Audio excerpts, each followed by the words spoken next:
State Rep Derek Merrin joins us today along with a new candidate for the Ohio State Senate, and we'll tell you about the world's first sperm racing league. I'm not making this up, and yes, you can bet on it. It's a Scott Sands Show.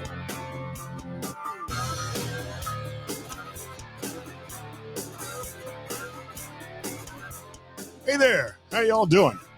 Welcome to a new week. Man, I gotta tell you, if you're watching the video, this was a choice. I've got the red lights on in the home studio, and I'm wearing a gold Toledo Rockets sweatshirt, and it's quite a colorful display. I am not made for video. I am purely a radio guy, as you can tell by some of the choices I have made. Thank you for tuning in. Thank you for watching. Thank you for finding the podcast. It's episode 2558. And I hope you'll subscribe wherever you get your podcasts. Available, of course, on iHeartRadio, Spotify, Apple Podcasts, Amazon, YouTube, Facebook. Sometimes I'll live stream on X and Twitch as well. You can find me on X at Scott Sands Media. Everywhere else, just look for the Scott Sands Show. Thank you to Jeff at Whiskey Red Saloon downstairs here in the Commodore Perry building. You'll notice behind me a Scott Sands Show banner, a flag. Thank you, Jeff, for getting that for me. I appreciate it. Come in use tomorrow. I'll take that down to the Tax Day Rally. Protect Prosperity Tax Day Rally at Sycamore Pavilion, Wildwood Metro Park, starting at 6:30. We'll talk with Derek Merrin about that in a few minutes. I'll be able to hang an actual banner as I MC that event tomorrow, 6:30. All of the information's on all of my socials if you find me there. And thanks to Christy, the Art of Men's Grooming. I was there earlier today for a haircut, beard trim. And if you've known me a long time, obviously a little bit of color too. Here's the thing. I will admit this. I'll tell you that I'm getting my grays colored a little bit because, look, here's the deal. I'm looking for a job, and age discrimination is a real thing I've learned. And I'm not like I'm really old, but I am graying. And this was suggested to me as a way to try to eliminate some of that bias. And for the first day or two, every time I get a dye job, it's kind of obvious, especially if you've known me for a little while. And again, I don't mind. I actually like the gray hairs. I'm not vain. And I will tell you that I'm getting a dye job every once in a while as part of the job search. And by the way, you can find me on top of all of the other socials. You can find me on LinkedIn as well. If you happen to know somebody looking for an expert in communications, public relations, marketing, my clock is ticking, and this podcast ain't paying the bills, but it's fun to do. Of course, over the weekend, I'm sure if you're a guy, you probably, or a woman, you probably spent some time watching the Masters. Rory McIlroy completed his career Grand Slam yesterday, winning the Masters in pretty dramatic fashion. He did not make it easy on himself, that's for sure, or the fans who were cheering for him. He went into day 4 with a 2-stroke lead over Bryson DeChambeau, who faded early, just kind of imploded as the round went on. But Justin Rose came back from 7 shots down to make it very interesting going into the 17th and 18th holes. Rory could have won it on the 18th, but he hit a second shot in a bunker, then missed a 5-foot putt, so he finished tied with Rose at 11 under, which forced a playoff. And, of course, if you're a Rory McIlroy fan, you were probably concerned he might blow it again. Fair or not, he's been known to choke under pressure. So he went into day 4 of the 2011 Masters with a 4-stroke lead and lost by 10. Yesterday's playoff only ended up taking 1 hole. Rose made par, but Rory stuck at 2 feet and 2 feet away from the hole and made a birdie to win, immediately falling to his knees and sobbing.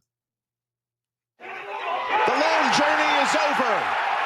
McIlroy has his masterpiece.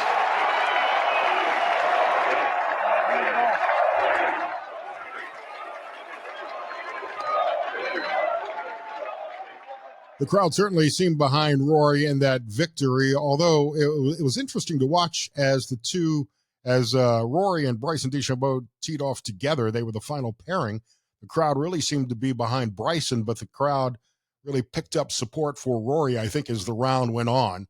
I don't know why, but I was not cheering for Rory. I don't mind that he won. And I even had a $10 bet on Rory to win at plus 650 odds. So I made money on Rory winning. I also had bets spread across with a few other people. So I didn't really mind winning, but for some reason I was not cheering for Rory. I was cheering for Justin Thomas early on, and then Bryson DeChambeau going into the day, but man, he imploded early. This was the last major that Rory needed for his career Grand Slam, meaning that he's now won all four: U.S. Open in 2011, the PGA Championship in 2012 and 2014, and the Open Championship, or the British Open, also in 2014. So it's been, 11 years since his last major. He'll be 36 next month. A lot of fans were beginning to think that the Grand Slam wouldn't happen, and he admitted after the round that even he was beginning to have doubts about it. And he's only the sixth person, I believe, to complete the career Grand Slam. Breaking news today from the White House, President Trump meeting with the president of El Salvador in the Oval Office. And let me see if I can share this fascinating video of President Trump letting members of his cabinet take turns just harassing Caitlin Collins for her question about whether or not an American citizen alleged to be a member of MS-13 should be returned from El Salvador after being deported. Return the man who your administration says was mistakenly deported. The man who was mistakenly deported to El Salvador. Well, let me ask Pam, would you answer that question? Sure, President. First and foremost, he was illegally in our country. He had been illegally in our country. And in 2019, two courts, an immigration court and an appellate immigration court, ruled that he was a member of MS-13 and he was illegally in our country. Right now, it was additional paperwork that needed to be done. That's up to El Salvador if they want to return him. That's not up to us. The Supreme Court ruled, President, that if, as El Salvador wants to return him, this is international matters, foreign affairs. If they wanted to return him, we would facilitate it, meaning provide a plane. And you are doing a great job. Thank you. Wait a minute. Can you just also respond to that question? Because, it's asked by CNN, and they always ask it with a slant, because they're totally slanted. And this is Stephen Miller about to add his 2 cents. Would you answer that question also? Yes, gladly. So, as Pam mentioned, there's an illegal alien from El Salvador. So, with respect to you, he's a citizen of El Salvador. So it's very arrogant even for American media to suggest that we would even tell El Salvador how to handle their own citizens as a starting point. As 2 immigration courts found that he was a member of MS-13. When President Trump declared MS-13 to be a foreign terrorist organization, that meant that he was no longer eligible under federal law, which I'm sure you know, you're very familiar with the INA, that he was no longer eligible for any form of immigration relief in the United States. So he had a deportation order that was valid, which meant that under our law, he's not even allowed to be present in the United States and had to be returned because of the foreign terrorist designation. This issue was then, by a district court judge, completely inverted, and a district court judge tried to tell the administration that they had to kidnap a citizen of El Salvador and fly him back here. That issue was raised to the Supreme Court, and the Supreme Court said the district court order was unlawful, and its main components were reversed 9-0 unanimously, stating clearly that neither Secretary of State nor the President could be compelled by anybody to forcibly retrieve a citizen of El Salvador from El Salvador, who again is a member of MS-13, which, as I'm sure you understand, rapes little girls, murders women, murders children, is engaged in the most barbaric activities in the world, and I can promise you, if he was your neighbor, you would move right away. So you don't plan to ask for it to get it back? What was the ruling in the Supreme Court, Steve? Was it 9-0? Yes, it was a 9-0 In our favor. in our favor against the district court ruling, saying that no district court has the power to compel the foreign policy function of the United States. And I believe as Pam said, Marco Rubio the ruling jumps in and solely stated explains that it's the if this purview of the individual President at of El the United Salvador's States sole to discretion establish foreign was sent policy. back to our country, that we could deport him a second time. Well, No Does version of Marco this Rubio legally jump in ends up here with in him this ever clip? living here because he is a citizen of El Salvador. That is the president of El Salvador. Your questions about it per the court can only be directed to him. I asked. ¿Usted lo liberaría, presidente? So I'll cut it off there, but Marco Rubio, I believe then jumps in and explains that it's the purview of the President of the United States and not a court to establish the foreign policy of the United States. And just a beatdown of Caitlin Collins and her question about that with the president of El Salvador, Bukele, right there in the room, saying that he doesn't even want to return him because he's a criminal, a terrorist, in his words. Thanks to many of our other partners here on the Scott Sand Show podcast, including Rixa Health. I'm down 100 pounds. I was looking at my pants. Not that you need that visual. I may have to size down jeans again. I've lost like 10 inches in my waist in the last 15 months, which is amazing. I'll be helping them out on Wednesday, recording some new episodes of their podcast, Health Without a System. You can find that online. I would love for you to listen and subscribe to the RickSaHealth.com podcast. Thanks to Jamie and Mike at 4guysandaroof.com as well. It's spring now, so if you've been thinking about getting some repairs done to your roof, or if you need a complete roof replacement, get an estimate in 24 hours or less and get the roof replacement done before you start planting your garden or doing any other spring landscaping. Get on the spring schedule now, 4guysandaroof.com. Tomorrow or today, depending on when you're, of course, listening to this podcast or watching this podcast, it's tax day. Did you get yours done over the weekend? A lot of Americans, as of today, still working on them. A poll taken Friday found 2/3 of Americans had already filed or don't need to this year. Everybody else still has their calculator out. 16% of us still working on taxes. 9% of Americans haven't even started yet. And 9% more said they weren't sure if their taxes were done yet. This might be you if maybe you were supposed to do them and instead decided to binge watch the Masters. 3% of Americans say they pay less than their fair share in taxes. Pay more if you want. I think I pay too much. 30% of us say we pay more than our fair share, which we'll talk about with State Rep Derek Merrin as we get ready for the Protect Prosperity Tax Day Rally, Tuesday, 6:30 in Wildwood Metro Park. State Rep Derek Merrin is joining me now on the Scott Sand Show podcast. It's great to see you again. Hey, Scott. It's good to be on your show. And I will see you in person tomorrow or later today, depending on when people are listening to this podcast, with the Protect Prosperity Tax Day Rally at Wildwood Metro Parks. Yeah, it's going to be a great event tomorrow night. A lot of conservatives getting together, pro-liberty conservatives that are, just fed up with having the government take money out of our pockets, whether it's the federal level, the state level, the local level. So much money is being wasted, and we got to try to do everything we can to cut taxes at every level and increase prosperity. So if you're fed up with the high tax burdens that we have, I hope to see your listeners out there tomorrow. Yeah, one of the things I've been talking about on a federal level is it's so crucial that this Congress, while we've got such a slim Republican majority, extend the Trump tax cuts, which they've been really dragging their heels on. Yeah, I think they're going to get it done. Scott, do you know that when the first tax cuts were done in 2017, that the average family's tax bill that made under $100,000 a year, their tax bill was cut by 16%? 16% for everyone making under $100,000. You never hear that from the Democrats. They always act like, Republicans just want to cut taxes for the wealthy. And what Trump has done, and he's trying to continue to do, is deliver tax cuts for working families, middle class America. And I think the majority of people know that now. They don't necessarily buy the lies of the media, but it is incredibly important that these tax cuts are extended, and we actually cut taxes further.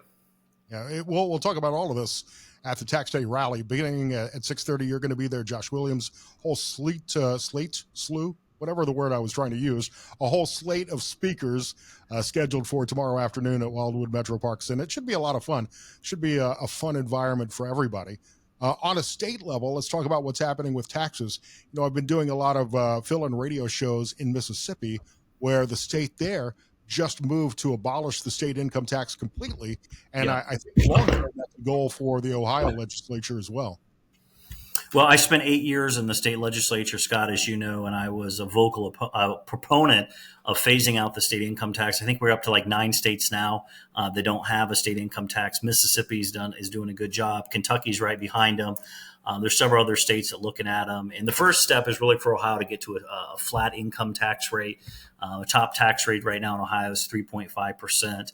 And, when our country was founded in our state, we didn't have income taxes. We can be successful. And you look at the states that don't have a state income tax now, Scott, most of them are doing better than Ohio on economic metrics. And you see population growth in those areas. You see more migration there. And people are going there because typically there is more prosperity where there are less taxes. And income taxes are one of the most harmful, punitive taxes that discourage investment, discourage working.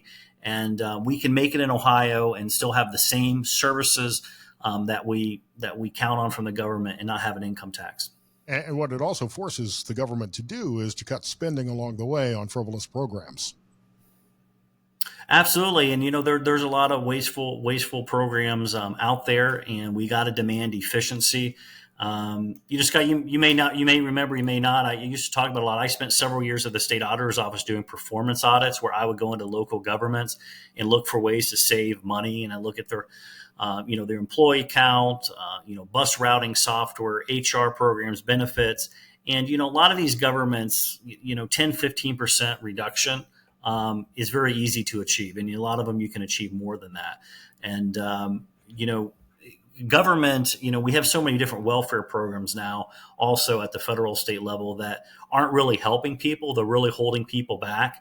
And it's very costly. So there's plenty of room for the government to save money. And in Ohio, they're forced to balance the budget. So when you cut taxes, they can't spend money they don't have. So that will automatically reduce spending. If the income tax in Ohio is eliminated, how does the state make up for that loss of revenue? Is it through sales tax? What would be a program, an initiative that you would suggest? Well, first of all, you don't have to make it all up. I mean, we don't necessarily just want to take one tax and just completely replace it with another tax. I mean, then you really, for the most part, you have no true tax cut. We need a true tax cut. We need government to live with less. The number one revenue right now in the state of Ohio is the sales tax. That's a for the most part, very fair, neutral tax that everyone pays.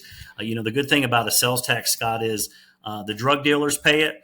Those in all types of entertainment industries pay it. It's really hard to avoid, when you go to McDonald's or you go buy a car, you got to pay sales tax. So it's a sales tax is a good way to catch everyone, and it's hard to cheat on it. You got a lot of people cheat on income tax. A lot of people take money in under the table and they don't pay it, and you got a lot of people sitting at a desk and working that are paying it. So government needs to create a tax system that is fair where it's hard to cheat, and that's one benefits of a sales tax. So I think, to answer your question, if you're going to try to increase revenue, sales tax is one way to go about it. But I want to see a true tax cut overall, not just swapping one for the other. And if we, the citizens, have more money to spend, then the sales tax revenue is going to increase naturally because we have more discretionary income to spend, and we're able to support local businesses. The economy thrives. And I think we also attract more businesses and more residents back into the state. We become more competitive compared to our neighbors. Scott, that's a great point. And, last cycle in the state legislature, we cut taxes by approximately $1.3 billion. Okay. And $1 billion of that was in state income taxes. And the other 300 million was in cuts for businesses. And, most people say, well, the government lost $1.3 billion just on paper. In reality, all those people took that money and they did something with it. they spent it and bought stuff. If they all bought stuff, then they were basically assessed as 6 to 7% sales tax rate. Most the businesses reinvested it. Even if the business owners took it, they're going to pay taxes basically on increased profits, or they're going to pay higher wages to their employees, and those wages are taxed. So when you have that $1.3 billion the last 2 years, it's really, I don't know what the actual loss of the state government was, but it wasn't $1.3 billion because there has to be so much economic activity created because of that flow of money into the private economy. I want to talk to you about a couple other things that the state is discussing right now. Get your thoughts on this. One is this ban of cell phones in public schools. We've been talking about this for, it seems like a year or so now. And I understand how some parents may want to have that accessibility to their kids. But I got to tell you, those cell phones in classrooms have to be a distraction, not to mention the mental effects social media is having on our kids today.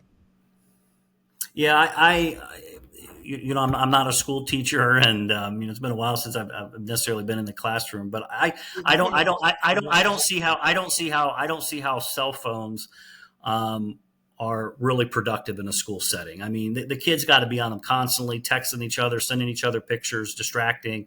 As a society, we've just gotten so attached to our cell phones. I think it is a major problem. We in the legislature tried to make all the school districts, simply, make a policy to regulate them. But, I think the classroom will probably operate a lot better without students having, constant access to their cell phones. And how does the State Department of Education react if the Federal Department of Education goes away? Do you think our quality of education improves in Ohio?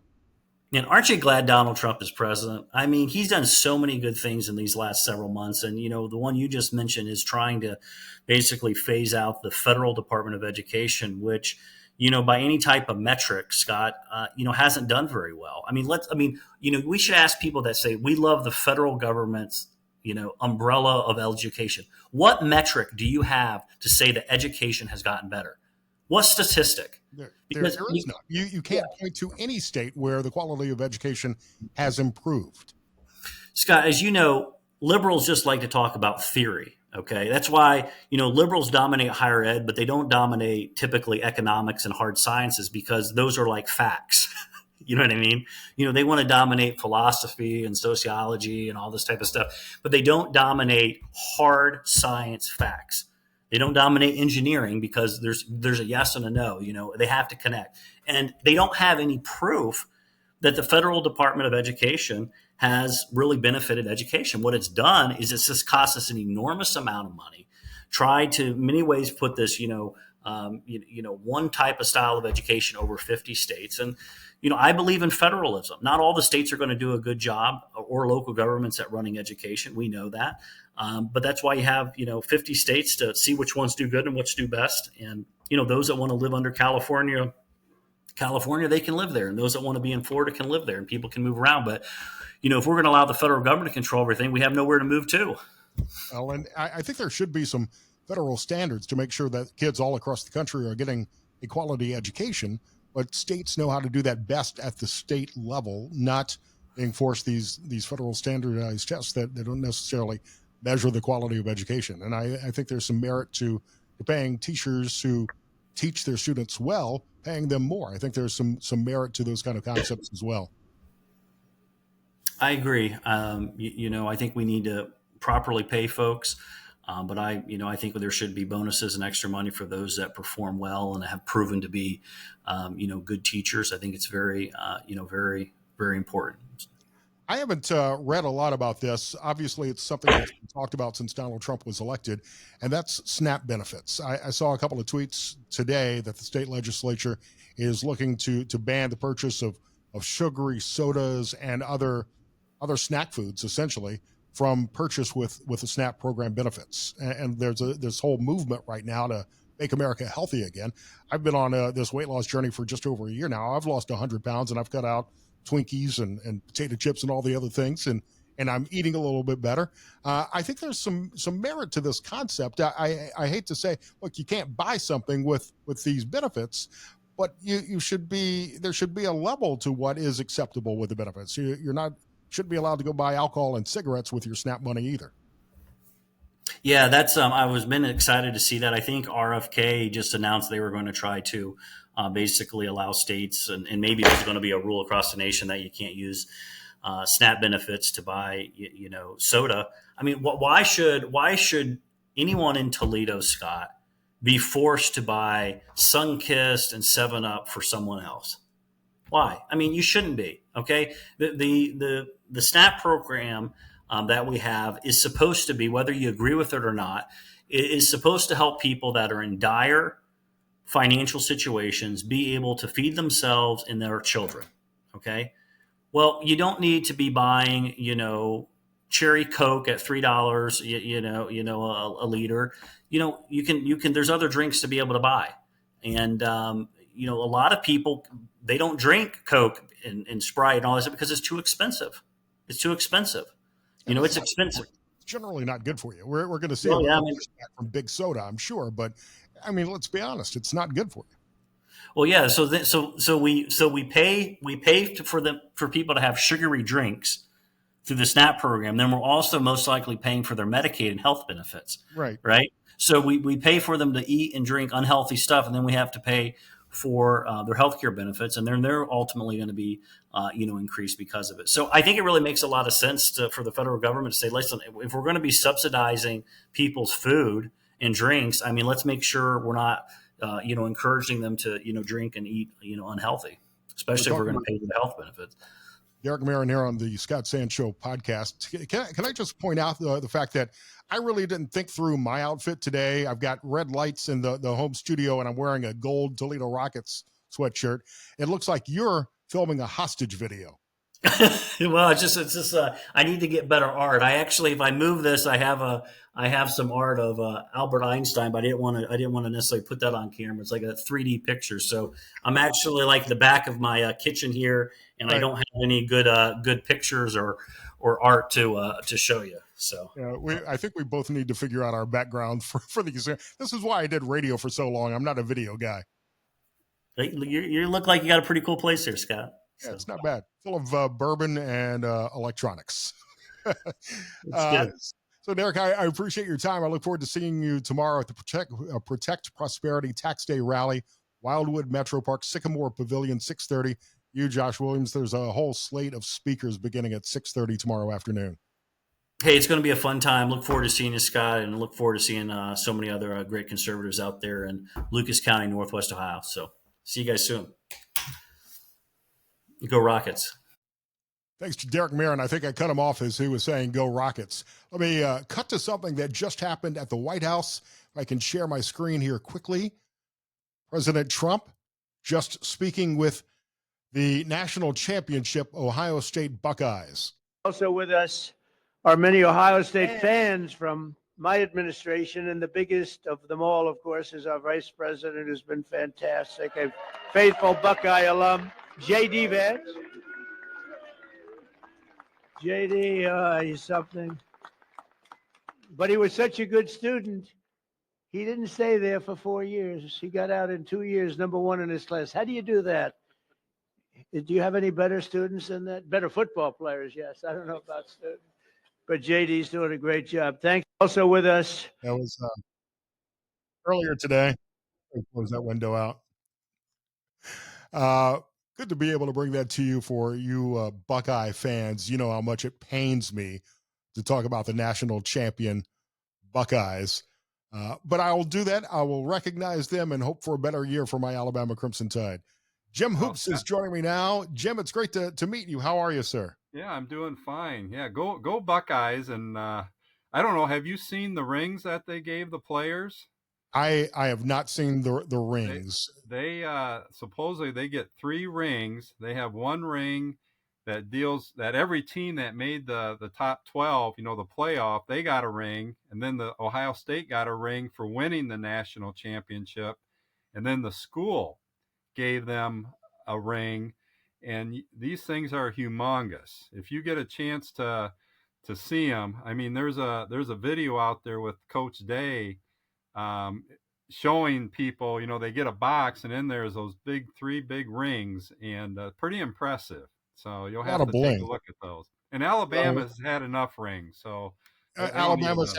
I mean, I guess the Buckeyes need to celebrate. It happens so infrequently. We're used to it in Tuscaloosa. Oh, okay, yeah. Well, we'll see. Are you I assume you're a Buckeye fan if we're going to take that train of thought. Absolutely, yes, yep. So as you can see, I've adopted here in Northwest Ohio. I've adopted the Toledo Rockets, but I am an Alabama Crimson Tide guy at heart. Well, we had a couple members, or one member in particular. He's term limited, but he was an Alabama fan, believe it or not. And I lost a bet with him. I had to buy dinner for him because he was an Alabama fan, and that was back when Ohio State got beat by Alabama in I think it was a bowl game. Maybe it was a playoff game, but it was just unfortunate. But now he's term limited, so I don't think I'll get paid back. So. Well, and you today had a big announcement. You're running for a different office this election cycle. That's correct, Scott. I have put my hat in to run for the state Senate, Ohio State Senate in the 1st District. I'm term limited out of the Ohio House after this term, and I asked my wife first if I could do it. She gave me permission, and I still want to work down there, bringing the the thoughts and interest and the concerns that people have up here in Northwest Ohio down to Columbus, and I want to continue to do that. Jim, would you have run if she had said no? I don't know. I don't. She's never said no on that thing. I think she wants me out of the house, at times, and this is my way of doing that. But I enjoy the job. I mean, I was there from 99 to 2006 and got out of it for about 10 years, and then never thinking I'd be back in it again. But then some things occurred down in Columbus that allowed me to, and I asked her permission at that time too. And I was there about around 2018, and now the 8 years have gone fast, and now I'm going to put my hat in the ring for the Ohio Senate. So what did you do in the interim? What did you have, like a real job? Yeah, I worked with an organization called AMP. It was American Municipal Power down in Columbus, and it was an organization made up of communities who own their own electric system. And so I did that, and then I also worked at a community college, Northwest State Community College, and in the area of workforce development, and also bringing groups together to collaborate on programs, trying to train people, make sure they're up to date on things that are happening out there in the business world, and working with 4-year schools, working with training centers, working with high schools, career centers, and just trying to keep training up there, because it's so important as we see an aging state. I mean, there's going to be a lot of people that are going to be retiring here in the next 4 or 5 years, and we need to make sure that we have people that are ready to take those spots, in those manufacturing or medical or whatever areas. It's interesting you talk about aging. Just to share a personal story, maybe I shouldn't share this, but since being let go from iHeartMedia, I've been obviously looking for a real job because the podcast ain't paying the bills. But I talked to the Ohio Department of Aging, and they were like, well, what makes you interested in this job? And there are so many important issues that our seniors and the people aging in the state of Ohio are facing today, whether it be issues and difficulties with Medicaid. There's a fentanyl and opioid epidemic, which is affecting seniors and their families, to just the health issues facing today that have so many important stories and information that needs to be shared. Well, Scott, and one of the big issues that I've even dealing with this with with family is dementia. I mean, it's just unbelievable how that can not only does it affect the person who has it, but also the family, the caretakers. And there's so much technology out there, and with people living longer, this is becoming more and more of an issue. And the key is getting that information out there on how do you deal with something like that. And that's another issue I want to continue to work on, getting people to work together on that, because even in that area, you have different groups doing certain things, and if we could just bring it all together and collaborate on the issues, it's going to help not only the person that's been impacted by the disease, but also the caretakers out there. We're talking to Jim Hoops. He's just announced today that he's running for state senate. It's our first date, Jim. Tell me a little bit more about yourself. Well, I grew up in southern Henry County in Deschler, Ohio. It was kind of the crossroads of the B&O Railroad. That's how it founded. I went to Patrick Henry High School, and then I left to go to college down in Louisiana to play for a Division I school in basketball. In fact, we even came up and played Bowling Green and Toledo and Ohio State. Please tell me you're not an LSU guy. If you're an LSU guy, we're done here. I understand. And then after that, I went to Canada, up in British Columbia area, and played with a team called Athletes in Action. And it's affiliated with Campus Crusade for Christ. And there, had a chance to play a lot of the major teams: Duke, Maryland, Wake Forest, all those, Louisville, Arizona State. And then after I got done with that, I came back and was appointed as the Henry County Auditor for 13 years. And then I got into the legislature and did that for 8 years, and then got out and did my AMP and community college thing. And now I'm back as a state legislator. I got to see the full cycle of being in it and then getting out and then getting back in again. And that's where I'm currently at. Well, don't take this the wrong way. It's hard to tell on Zoom, but I don't think I would have pegged you as a star basketball player just from seeing you on Zoom here. Well, I was more of a team player. I played with a lot of good players, and so that really helps. I think they call those utility players or featured players. Yeah. I'm 6'5", and there were times when I was the smallest guy on the court, which made it interesting. And I was at that level. If I'd get underneath the basket with the elbows, I was at the eye level of those elbows, which sometimes I connected with them. How did you do in your March Madness bracket pool? I don't even get involved with it anymore because I get so frustrated. The last time I was in a bracket was with the football teams, and I picked all the Big Ten schools, my daughter and I, and we got last place, so we got our $3 back. So there's not a state legislature bracket pool that goes around? There might be, but I don't get involved because it's now this year, if I could have picked all the number one teams, I think you'd have done well. Well, and the thing is, with the way with the NIL and the portal, the transfer ruining the portal, game right now. I got no problem with NIL and paying some of these players because the schools are making a ton of money, but it's the Wild West. Somebody's got to rein in the portal and the NIL action right now. Because I think it's destroying college sports, but that might be so. Hopefully I think it almost has to be a congressional issue because it's going to affect every school across the country. But one thing I'm seeing on a state level, which I find interesting, and I'm surprised, maybe this has come up in the Ohio legislature and I've missed it, but I know like in Alabama, the state legislature in Alabama is trying to make NIL money tax deductible as a way to encourage athletes to come play for Alabama, Auburn, and the schools there. Well, we haven't. My producer, Tiger the Cat, is making a cameo appearance, as you can see. No, we haven't really. That might be discussed, but we haven't seen it yet. But with Ohio State throwing $20 million around to their football players, it may be something that comes up. Well, that could be. Yes, but I just think it's changed the face of college sports, and I don't know if it's for the better or for the good. So we'll see. So as you run for state senate, what do you see as the priorities facing Ohio right now? What would be your priorities in the state senate?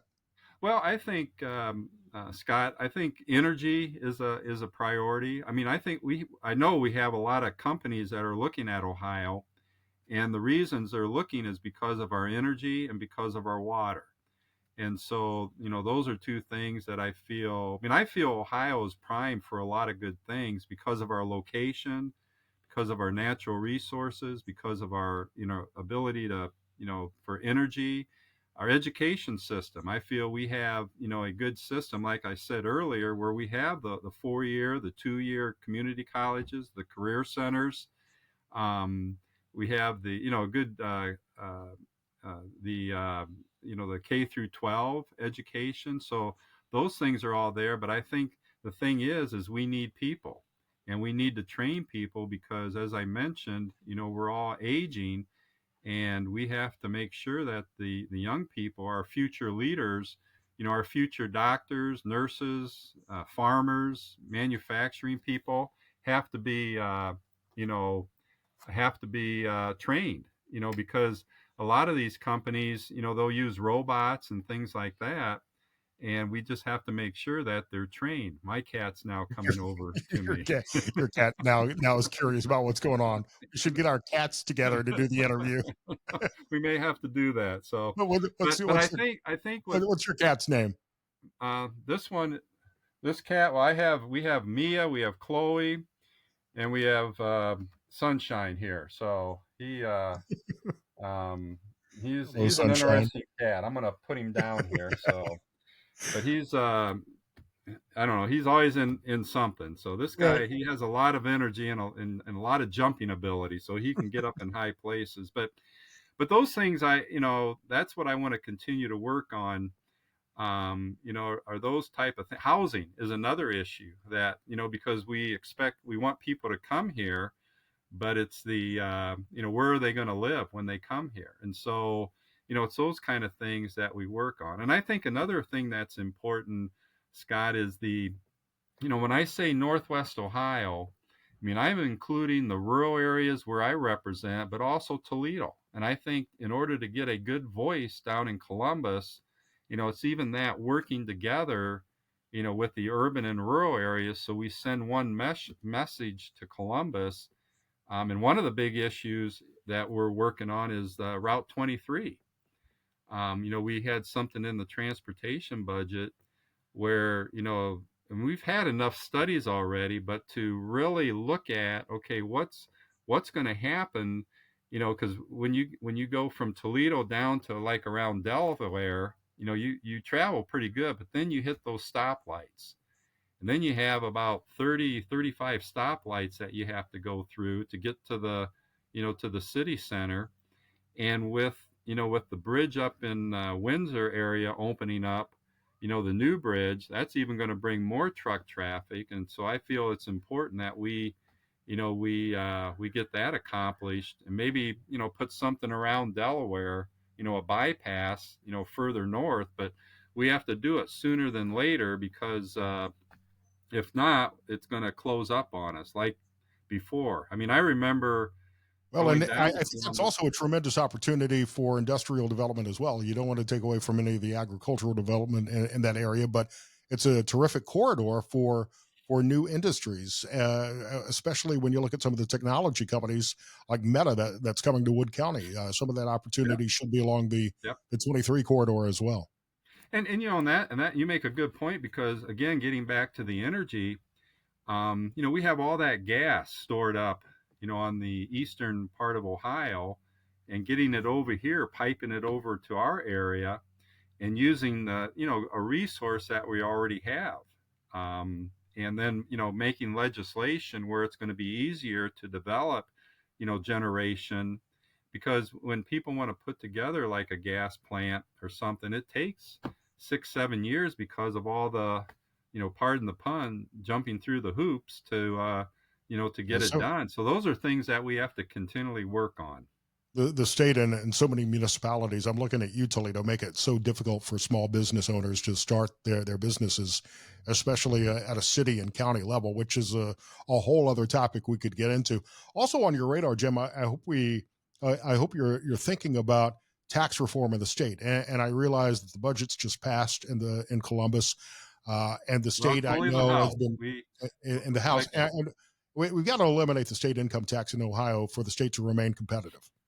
Well, and I know that's something that people are looking at. And I guess I would say I'd like to not pay any more income tax.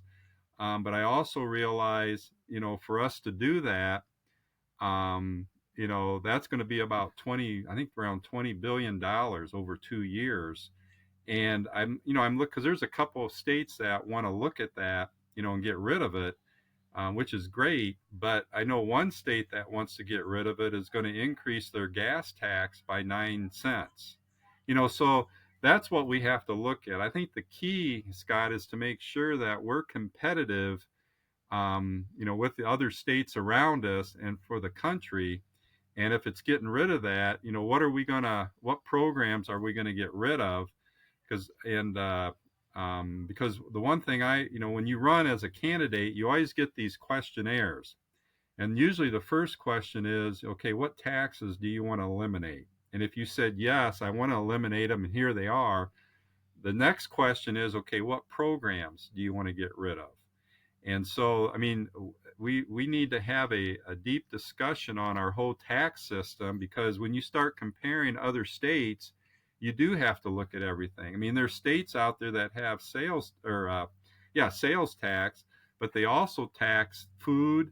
They tax what you eat in the restaurant, or even when you leave carry out, you still pay it too. So, those are the kind of things that we have to look at when we look at these issues. And then what programs do we want to eliminate also? And so, but no, I'm, willing to look at that, but we just have to be very careful on how we do it. I know one way would be, as we look at, getting rid of the sales tax, doing it, stretching it out, but then, making sure that we receive enough revenue. And then if we do, then we go to the next step, and then the next step. Because if you remember back in the early 80s, when Reagan, made his big tax cuts in 81, 82, the federal government ended up, collecting more money because of those cuts. And, because the economy will thrive. I think we all have more discretionary income and can spend, and the sales tax revenue increases. Yep, that's right. It's something that can be done. I'm doing a lot of fill-in radio in Mississippi, as I was talking about earlier, and Mississippi just moved to abolish their state income tax and have done it without increasing any other tax. So it can be done, and it makes the state more competitive against our neighbors as well. Jim Hoops, you're running for state senate. How can people find out more about you? What's your website? What's your social? All of that. Well, my website, it's www.jimhoops.com, and I can send you other things. The Facebook is out there, and so I have all those things set up, and we'll get that to you if you'd like, and absolutely, we can work with that. Well, best of luck on your campaign. I'm sure you and I will talk again soon. Absolutely, I enjoyed it. So Jim Hoops, great to have you on the podcast. Yep, thank you, Scott. I appreciate it. One final story and a reminder to join me tomorrow or today, depending on when you're listening and watching the podcast, Tuesday, Tax Day, Protect Prosperity Tax Day Rally, Sycamore Pavilion at Wildwood Metro Park. We've got a great lineup of speakers. We'll talk about the Buckeye Blueprint with Americans for Prosperity and more. Information's on my socials. Follow me on X at Scott Sands Media, The Scott Sands Show on Facebook, and everywhere else. Please subscribe to the podcast, of course. If you are a degenerate gambler and need something to bet on after the Masters, here's a fresh option. The newest sport you probably did not have on your bingo card is sperm racing. You heard me right. Sperm racing. A startup in Los Angeles says it's launching the first sperm racing league, and they claim it's not a joke. They're live streaming the first event on April 25th from the Hollywood Palladium Theater on Sunset. Tickets to see it in person go on sale today. They have built a microscopic racetrack so guys can go head-to-head and see who has the fastest swimmers. The track mimics the dynamics of a women's reproductive system. I assume there's no actual egg involved. They say the point is to bring attention to fertility and turn health into a competition, because it's something you can train for just like any other sport. They say it's about making male fertility something people actually want to talk about, track, and improve. I actually have the promo video. Can I share this? I don't know if I can share it now. My screen's not letting me share. But I'll play the audio for you nonetheless. Introducing Sperm Racing, The world's first microscopic racetrack. That's the sperm racing on X, if you want to follow. They say the league will have everything other sports have, including press conferences, weigh-ins, play-by-play commentary, and betting. You'll be able to pick favorites, bet on winners. The first race will feature competitors from UCLA and USC, so a real crosstown rivalry. But they eventually hope to get celebrities involved. And if they do, I would put my life savings on Nick Cannon. Sperm racing on X. Apparently, it's a real thing. One final note, thanks to sponsors, including Alp nicotine pouches. This is Tucker Carlson's company. If you like nicotine pouches, try these. A better time. They're moisture. They've got more flavor, in my opinion. I've got wintergreen in right now. I also love the chilled mint. I've got a link on my socials that lets you get a 10% discount on Alp nicotine pouches. This product does contain nicotine. Nicotine is an addictive chemical, must be 21 or over. Use my link, get a 10% discount on Alp nicotine pouches. A better time. Thanks to all of my other sponsors as well, including 4guysonaRoof.com, RixaHealth.com, Farnsworth Cocktail Bar, 3rd Street Cigar, The Art of Men's Grooming, Whiskey Red Saloon, and Alp. Damn it. Right side up. Alp nicotine pouches. This video is a mess. Thank you for listening. Back with a new episode, probably Wednesday or Thursday afternoon. Have a great day.